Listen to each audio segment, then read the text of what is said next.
Salut à tous les amis, bienvenue dans cette nouvelle vidéo. Alors je vais parler du derby madrilène. C'est une vidéo que j'ai promise. Voilà, j'ai dit à mes amis que j'allais sortir cette vidéo. Donc elle est là, elle arrive les amis. Bon visionnage à vous, c'est parti.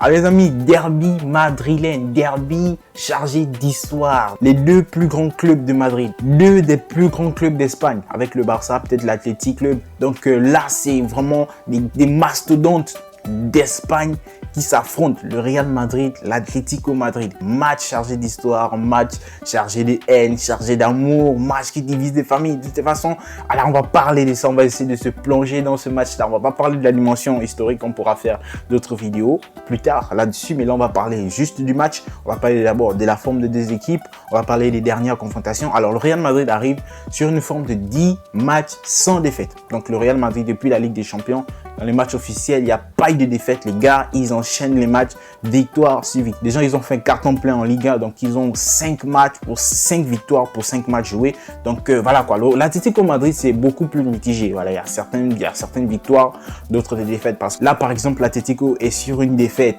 contre Leverkusen en Ligue des Champions. Et donc là, voilà, c'est une autre compétition. C'est un autre match, on va dire ça comme ça. Donc là, le Real et l'Atlético Madrid doivent arriver avec leurs meilleurs éléments pour pouvoir nous proposer un bon spectacle, c'est ce qu'on veut. Alors sur les 5 derniers matchs, le Real Madrid a gagné 3 fois, l'Atlético une fois, il y a eu un match nul entre les deux. Donc voilà, quand on voit que le Real Madrid domine, on va dire ça comme ça. Et même si on prenait sur les 10 derniers, les 100 derniers matchs, le Real Madrid un peu plus, bon, on connaît, c'est le Real, c'est l'Atlético. Alors au niveau du classement, le Real Madrid, avec la victoire du Barça, redescend à la 2e place. L'Atlético est 7e. Donc l'Atlético a la possibilité de remonter au classement et le Real Madrid a la possibilité de reprendre sa première place en cas de victoire. Donc c'est un match très important pour les deux équipes. Match très important, match qui a déjà commencé en dehors du terrain parce que Koke, le capitaine de l'Atlético, lui, il a commencé à lancer les hostilités.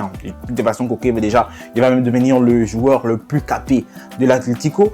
Il a dit que si Vinicius marquait contre eux et qu'il dansait, il allait avoir des problèmes. Donc on se pose la question, est-ce qu'il blaguait ou il était réellement sérieux? Donc bon, de toute façon, c'est que les journalistes se sont parés de cette déclaration-là et ils en ont fait des articles.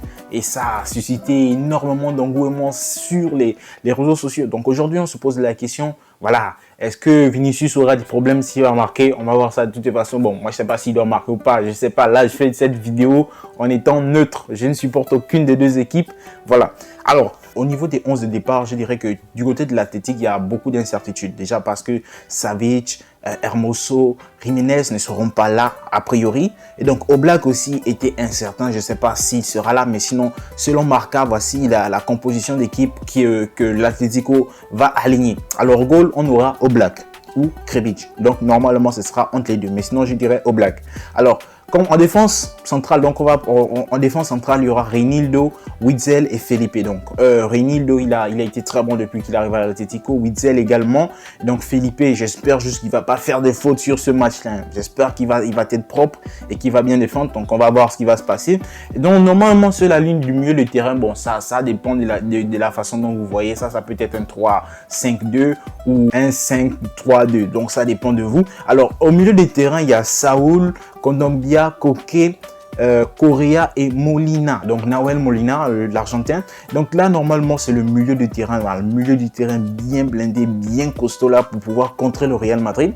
Alors, en attaque, on aura Jean-Félix et Matheus Cunha. Donc Matheus Cunha et João Félix vont normalement débuter ce match-là. Bon, on pourra avoir monsieur 60e minute qui pourra rentrer, donc Griezmann qui pourra rentrer, qui pourra peut-être apporter quelque chose. On aura peut-être Morata également qui pourra rentrer. Alors normalement, voici le 11 de départ de l'Atlético Madrid.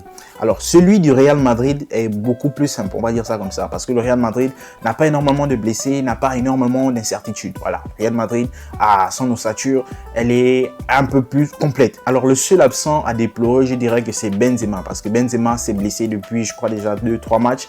Il n'a pas joué, il n'a déjà pas joué en Ligue des Champions, il n'a pas joué face à Mallorca. Et là, normalement, c'est Rodrigo qui devrait le remplacer en pointe de l'attaque. Alors, pour accompagner Rodrigo, on aura Vinicius et Valverde. Donc, Vinicius, voilà, on connaît tous le gars.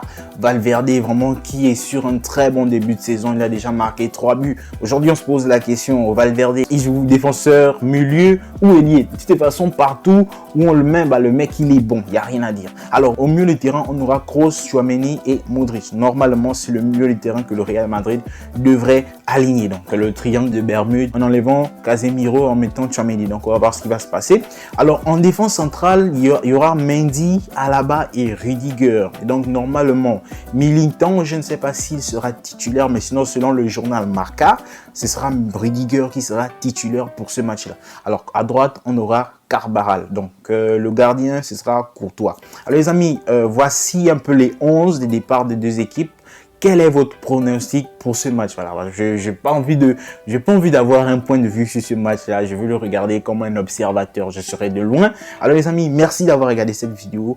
N'oubliez pas de vous abonner, d'activer la cloche de notification pour ne rater aucune de nos prochaines vidéos. Ciao à tous.